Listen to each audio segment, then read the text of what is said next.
Welcome to the session on refactoring. I'm Gautam Kaki, I'm the session chair. So our first talk is on aliasing limits on translating C to safe Rust. The speaker is Peter Boyland. Thank you.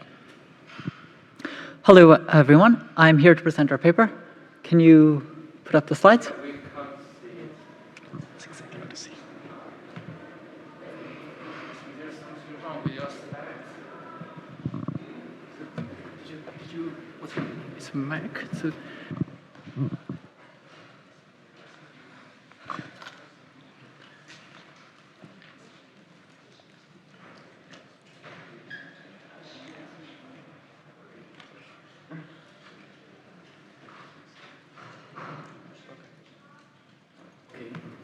All right. Okay, so slides are up. I will be presenting this paper. Unfortunately, Mehmet, the first author, was not able to make it due to visa issues, so I'll be presenting this. So I'm going to go through the motivation really quickly. C is dangerously memory unsafe. We look at the CVEs. A lot of them have to do with memory unsafety. Rust isn't. However, it's still not very used, and in particular, a lot of the code that exists is still in C or C++. So I'm going to go through some previous work, which was going towards addressing this problem, and then I'm going to talk about our contributions. So because C is dangerously unsafe, we might think, OK, we can translate our C into the Rust code, and this will result in the code bases becoming a lot safer. And in fact, there are already some projects working on this. So one of the major groups doing this is the C to Rust project. And you can see the diagram they have here. So they take the unsafe C, they use a transpiler, turn it into unsafe Rust, and then the idea is that the programmer intervenes and repeatedly makes it safer until eventually you can compare it with the original code. You have hopefully some idiomatic Rust. And some of the key traits of this is that this transpilation process preserves the semantics. So the program will do the same thing after being transpiled as it did originally. And the structure is also roughly preserved. However, because it transpiles into unsafe Rust, you end up with a lot of use of the unsafe keyword. So Rust's escape hatch from the strong safety guarantees. And in particular, it uses these raw pointers, which these raw pointers can be used pretty much the way that normal C pointers can be used, which is, in fact, pretty unsafe. So if we want to automate the process of turning C into safe Rust, we have some issues. So one of the issues is that the type system isn't officially formalized. So there's a lot of good different attempts with different goals. So some of them are very focused on security and hardware. Some of them are more focused on the interesting features of the type system. But none of these are official, and none of them are made specifically for our process of coming from C. So in our previous work, we took this Rust code and we took advantage of the compiler, which is effectively stands in for the formalization of the type system. And this process, we would assume that the code, we would make the optimistic assumption that all the pointers could be made into references. And then we would use the compiler as an oracle to repeatedly take these references, and whenever it doesn't work, whenever there's some problem, we turn them back down into raw pointers. And out of the pointers that we deem eligible, a large majority of them are able to be made safe. However, this eligibility sort of hides a bit. So any pointers where pointer arithmetic is done on them, any pointers with casting between different types of pointers, calls to external functions, and really importantly, all the pointers that stem from these issues are not eligible. And so we have a question. If we didn't have any of those problems, how many pointers could Laertes make unsafe if we only had to deal with lifetimes? And the answer is actually somewhat surprising. So the way that we do this is we need to simulate a solution instead of actually solving it, because we don't have solutions for these translation problems, and we can imagine they're pretty difficult to do. So we're going to make a modified program that doesn't have any of these issues, which doesn't have pointer arithmetic, external functions, and so on, and we can analyze that one instead. So the key things that we have to preserve is, because we want to focus on lifetimes, we need to make sure that the lifetimes of the variables, their aliasing information, what they are owned by, has to stay the same. However, we can change quite a bit. We can change the dynamic semantics completely. So if you see here, our x.offset I is translated into ix, which just doesn't do any arithmetic whatsoever. So this dynamic semantics is totally changed, but the type of information, the ownership is the same. So we use this, and this drastically increases the number of eligible pointers. So we go from 641 to over 8,000. And in addition, we're also able to increase the number of pointers we're able to make safe, also substantially. So you can see this here. However, you'll notice that the amount that these went up is different from each other. So we go from 72% to 12%. The 72% is based on a different analysis of the pointers. So there's a question, why is this number much lower than we might hope for it to be? And the answer turns out to be aliasing, which I'm going to go into now. So we have these, the answer is that as we increase the number of eligible pointers, we also increase the size of the sets of pointers, which are mutually contaminating, where a problem with one of them causes a problem in all of them. So if we take the TMUX benchmark that we have, when we analyze it, we find that some pointers, in particular 15% of them, as you can see on this graph, don't affect any other pointers. So if one of them is contaminated, then it doesn't spread at all. However, 85% of the pointers here affect almost 4,000 of them, which is most of them here. So one error here, one necessary raw pointer is going to cause all of them to be raw pointers. And this effectively answers our question. The larger our aliasing classes are, the higher the chance that one of the pointers is unsafe. And then if one of the pointers is unsafe, the worse the effect is. So increasing the size makes it extremely likely that we're going to have a problem. You can see here for the other benchmarks, so previously I was showing TMUX, but the parts I've highlighted here show the largest equivalence classes in those individual benchmarks. And remember, any error in any of these equivalence classes is going to contaminate the whole bench, all of those pointers. So we can ask the question, well, what if the Rust compiler was able to be more precise? Because all of these issues are from forced type equivalences, where the Rust compiler forces two different types of variables to be the same. So if we do a more precise analysis, perhaps these pointers may affect fewer other pointers. So instead of looking at unsafety directly, we're going to use the proxy metric of assuming one of these pointers was unsafe, how many other pointers would it affect? And we have 4 different levels of precision. We have the original one, which is like the Rust system. And then we add in field sensitivity. Then we add in directionality and context sensitivity. So we can find that field sensitivity is somewhat useful here. It decreases it slightly, so it's not worse than nothing. However, the first major difference comes with the introduction of directionality, which I'll talk more about in a bit. And then after that, depending on how we structure this, context sensitivity is either a small boost or a very large boost to the limitation of the contamination spread. And the difference here is, well, if we split up our pointers based on which function, where the call site is of a function, then are we able to make some of them safe? Well, in that case, it decreases by 50 times. If we are required to make all of them, then it's 2 times.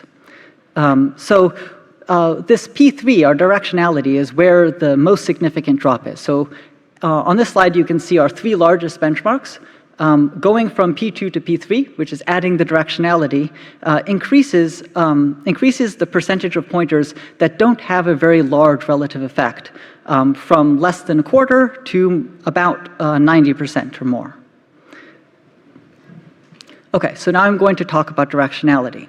So we can't make the Rust compiler add in this precision to the Rust compiler, first of all, because it would be a ton of work, and second of all, because it would really increase compile time, and Rust already kind of has an issue with that, and we don't want to add on to it. However, we can take our code and modify it so that the compiler is able to read it as directional automatically. And these changes that we're adding are going to add in real safety. So this isn't fake safety, but the real kind.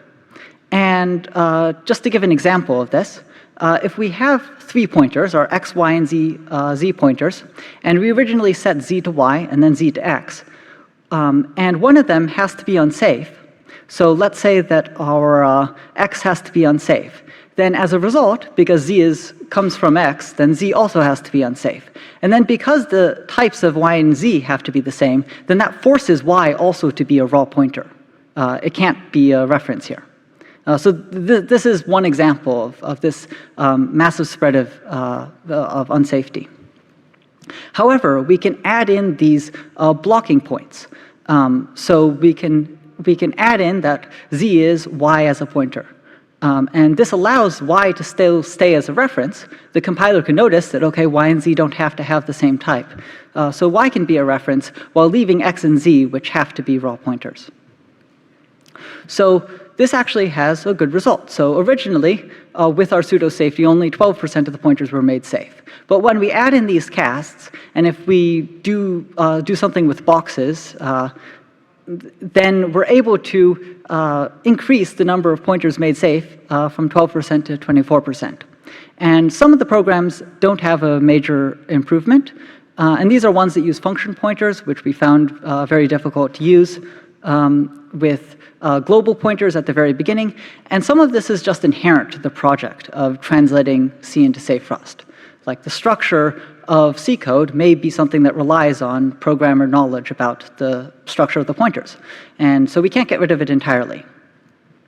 So as a result, the key points that we have is, one, we can use pseudo safety if we want to isolate the effect of one particular thing. In this case, we wanted to isolate the effect of lifetimes. And so we use pseudo safety to set aside all the other concerns. Second, we found that the primary challenge in translating C into safe Rust, in turning these raw pointers into references, is aliasing. And finally, we found that the Rust compiler, if we can add in this precision, then this can have beneficial effects for the ability to make pointers safe. So next steps, we might do stuff to mimic context sensitivity. We can't do this completely, otherwise the program explodes in size. We might add in stuff with structs to mimic the field sensitivity. And then we also might want to tackle these things that we set aside with pseudo safety. So tackling how might we model pointer arithmetic, for example, or these globals or unions or so on. And if we can have a program analysis that says, okay, these pointers are the core pointers that need to be fixed, that these need to be made safe, and then as a result, a large chunk of your program is going to be able to be made safe as a result. And I also want to shout out, there was a paper citing us which uses Laertes as a baseline and does their own analysis, specifically focusing on the lifetimes and ownership, and they have some custom things, so you can check that out. It's called Crown. So thank you. Any questions?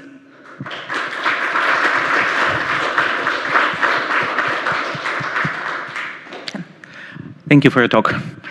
So as a client of a translation tool from C or unsafe Rust to safe Rust, I would be very interested in getting a readable idiomatic code. So the findings that you have presented, can you kind of comment how they impact the quality and the readability of the code that tools like Laertes can produce? Okay, so unfortunately, the transpiler for C to Rust, it results, including with our additional going from unsafe to safe, the readability is not very good. So this is one of our possible directions for making the code better in the future. And what are the main issues, like in producing idiomatic code? Well, it's effectively a kind of synthesis. which is a difficult thing to do. Thank you. Hey, thanks a lot for your work. I think these are sort of early findings on how difficult this translation is going to be. So excellent work. My question is, you see, the difference between, let's say, C and Rust is not just one of a bunch of rules, right? I think you're lifting abstractions here in terms of these ownership types and borrow checking and so on. So I'm wondering if you went around and said, because the original C code is written with none of these disciplines, right? Did you think about refactoring that code to say that if I were willing to rewrite parts of C, then maybe this analysis would work out to be much, much more effective? So have you tried that? This is something we've thought about. It isn't something we've done yet. So it seems like we can target specific patterns in C code to notice, okay, we can turn this, we can refactor this into a particular Rust program pattern. Awesome, thanks. Thanks for the talk. Do you see any performance penalty here when you're translating C to Rust? So it's the performance. I mean, it depends on the size of the benchmark that you're translating. Unfortunately, we don't have it at under like 5 seconds or so for the very large ones, but we did make some performance improvements over the original Laertes if you've used that at all.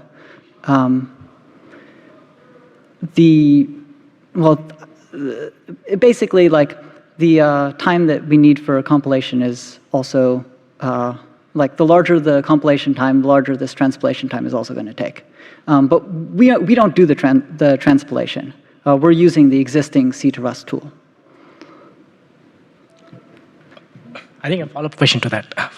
So have you finished you were able to cast some of the points as some of the pointers as safe, right? The rest of them unsafe. So were you able to run the evaluation studies on the unsafe part?